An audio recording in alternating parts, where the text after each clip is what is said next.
ಶ್ರೀ ಪರಾಭವನಾಮ ಸಂವತ್ಸರ ಉತ್ತರಾಯಣ ಗ್ರೀಷ್ಮ ಋತು ನಿಜಜ್ಯೇಷ್ಠ ಮಾಸ ಕೃಷ್ಣ ಪಕ್ಷವಾಗಿದೆ. ಈ ದಿವಸ ಗುರುವಾರವಾಗಿರ್ತಕ್ಕಂಥದ್ದು, ದಶಮಿ ತಿಥಿ, ಅಶ್ವಿನಿ ನಕ್ಷತ್ರ.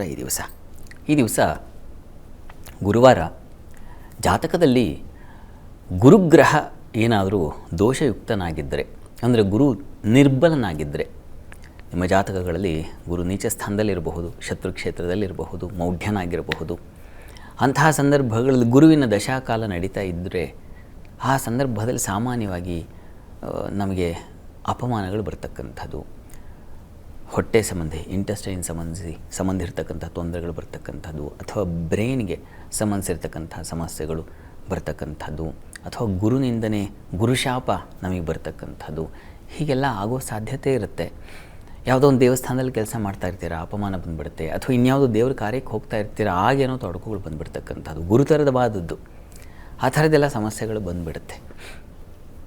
ಹೀಗಾಗಿ ಅಂತಹ ಸಂದರ್ಭದಲ್ಲಿ ಆ ದೋಷ ನಿವಾರಣೆಗೆ ಏನು ಮಾಡಬಹುದಪ್ಪ ಅಂದರೆ, ಹೀಗೆ ಗುರುವಾರದ ದಿವಸ ಗುರುಹೋರೆ ಅಂತಂದರೆ ನೋಡಿ, ಪ್ರಾತಃ ಕಾಲ ಸೂರ್ಯೋದಯದಿಂದ 1 ಗಂಟೆಗಳ ಕಾಲ ಗುರುಹೊರೆ ಇರುತ್ತೆ. ಆ ಸಂದರ್ಭದಲ್ಲಿ ಗುರುವಿನ ಸಮೀಪಕ್ಕೆ, ಅಂದರೆ ಗುರು ಮಂದಿರಕ್ಕೆ ಹೋಗ್ತಕ್ಕಂಥದ್ದು, ಅಥವಾ ಈ ಶಿವನ ಸನ್ನಿಧಾನದಲ್ಲೂ ಆಗಬಹುದು. ಅಲ್ಲಿ ಇವುಗಳ ದಾನ ಮಾಡಿದ್ರೆ ಬಹಳ ಶ್ರೇಷ್ಠ ಅಂತ ಹೇಳಿದೆ. ಗುರುವಿನ ಒಂದು ದೋಷ ನಿವಾರಣೆಯಾಗುತ್ತೆ ಅಂತ. ಏನು ದಾನ? ಅಶ್ವಸುವರ್ಣಂ ಶುಭಪೀತವಸ್ತ್ರಂ. ಅಶ್ವಸುವರ್ಣಂ, ಅಶ್ವ ಅಂದರೆ ಒಂದು ಕುದುರೆ.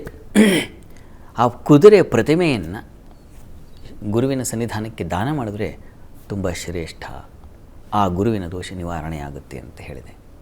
ಸುವರ್ಣಂ, ಸಾಧ್ಯವಾದವರು, ಶಕ್ತಿ ಇರತಕ್ಕಂಥವ್ರು ಬಂಗಾರವನ್ನು ದಾನ ಮಾಡಿದ್ರೆ, ಸಶಾಸ್ತ್ರೀಯ ಒಂದು ಕ್ರಮ ಇದೆ, ಆ ರೀತಿಯಲ್ಲಿ ದಾನ ಮಾಡಿದ್ರೆ ಗುರುದೋಷ ನಿವಾರಣೆಯಾಗುತ್ತೆ ಅಂತಕ್ಕಂಥದ್ದು. ಮತ್ತು ಇನ್ನೂ ಸರಳವಾದದ್ದು ಇದೆ. ಏನು ಬಂಗಾರ ಅಷ್ಟೇನಾ ಅಂತ ಗಾಬರಿ ಆಗಬೇಡಿ. ಸುಪೀತವಸ್ತ್ರಂ, ಪೀತವಸ್ತ್ರ ಅಂತಂದರೆ ಹಳದಿ ಬಣ್ಣ ಗುರುವಿಗೆ ಹೇಳಿರ್ತಕ್ಕಂಥ ಬಣ್ಣ. ಹೀಗಾಗಿ ಹಳದಿ ವಸ್ತ್ರವನ್ನು ಗುರು ಸನ್ನಿಧಾನಕ್ಕೆ ಕೊಟ್ಟು ಬಂದರೆ ಅದೂ ಕೂಡ ದೋಷ ನಿವಾರಣೆಯಾಗುತ್ತೆ ಅಂತ ಹೇಳಿದೆ. ಮತ್ತು ಇನ್ನೂ ಸರಳವಾದದ್ದು ಹೇಳಿದೆ, ಲವಣಂ ಸಪುಷ್ಪಂ ಅಂತ ಹೇಳಿದೆ. ಲವಣ ಅಂತಂದರೆ ಉಪ್ಪನ್ನು ಗುರು ಸನ್ನಿಧಾನಕ್ಕೆ ತೊಗೊಂಡು ಹೋಗಿ ಕೊಟ್ಟರೂ ಕೂಡ ಗುರುದೋಷ ನಿವಾರಣೆಯಾಗುತ್ತೆ. ಉಪ್ಪು ಯಾರಿಗೆ ಹೊರೆಯಪ್ಪ? ಎಷ್ಟು ಸರಳವಾಗಿ ಸಿಗ್ತಕ್ಕಂಥ ದಾನವಾಗಿದೆ, ಅದು ವಸ್ತುವಾಗಿದೆ. ಹೀಗಾಗಿ ಯಾರೂ ಖರೀದಿ ಮಾಡಬಹುದು, ಅತ್ಯಂತ ಕಡುಬಡವರು ಇದನ್ನು ಖರೀದಿ ಮಾಡಬಹುದಾಗಿದೆ. ಉಪ್ಪನ್ನು ತಗೊಂಡು ಹೋಗಿ ಪ್ರಾತಃ ಕಾಲ ಈ ಸಮಯದಲ್ಲಿ ನೀವು ಗುರು ಸನ್ನಿಧಾನಕ್ಕೆ ಹೋಗಿ ಗುರು ಸ್ಮರಣೆ ಮಾಡಿದ್ರೆ ಗುರುದೋಷ ನಿವಾರಣೆಯಾಗುತ್ತೆ. ಸಪುಷ್ಪಂ, ಪುಷ್ಪ, ಅಟ್ಲೀಸ್ಟ್ ಅದಾಗಲಿಲ್ಲ ಅಂದರೆ ಹೂವನ್ನು ತಗೊಂಡು, ಮಾಲೆ ಕಟ್ಟಿದ್ದಂಥ ಹೂವನ್ನು ತಗೊಂಡು ಹೋಗಿ ಗುರು ಸನ್ನಿಧಾನಕ್ಕೆ ಕೊಟ್ಟರೆ ಅದೂ ಕೂಡ ನಿವಾರಣೆಯಾಗುತ್ತೆ. ಕಡಲೆ ಧಾನ್ಯ ಇದ್ದೇ ಇದೆ, ಅಲ್ಲಿ ಹೇಳಿದೆ. ಸಪೀತ ಪುಷ್ಪಂ, ಸಪೀತ ವಸ್ತ್ರಂ, ಸಪೀತ ಧಾನ್ಯಂ ಅಂತಲೂ ಹೇಳಿದೆ. ಸಪೀತ ಧಾನ್ಯ ಅಂತಂದರೆ ಕಡಲೆ ಧಾನ್ಯವನ್ನು ತಗೊಂಡು ಹೋಗಿಕೊಟ್ರೆ ಅದು ಕೂಡ ಗುರುವಿನ ದೋಷಕ್ಕೆ ನಿವಾರಣೆ ಆಗಿದೆ. ಸಪೀತ ಧಾನ್ಯಂ, ಲವಣಂ, ನಂತರ ಸಪುಷ್ಪಂ ಅಂತ ಹೇಳಿದೆ. ಹೀಗಾಗಿ ಇಷ್ಟೆಲ್ಲ ಇದೆ.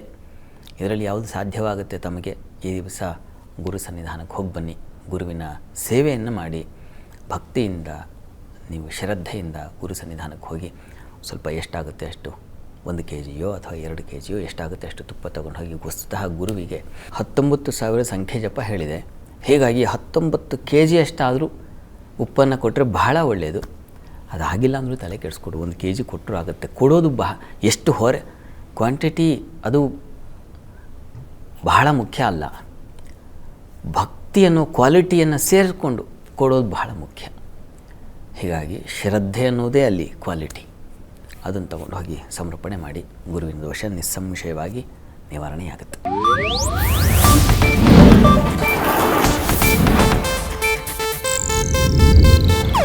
ಇದು ಏಷ್ಯಾನೆಟ್ ನ್ಯೂಸ್ ನೆಟ್ವರ್ಕ್ ಪ್ರಸ್ತುತಿ.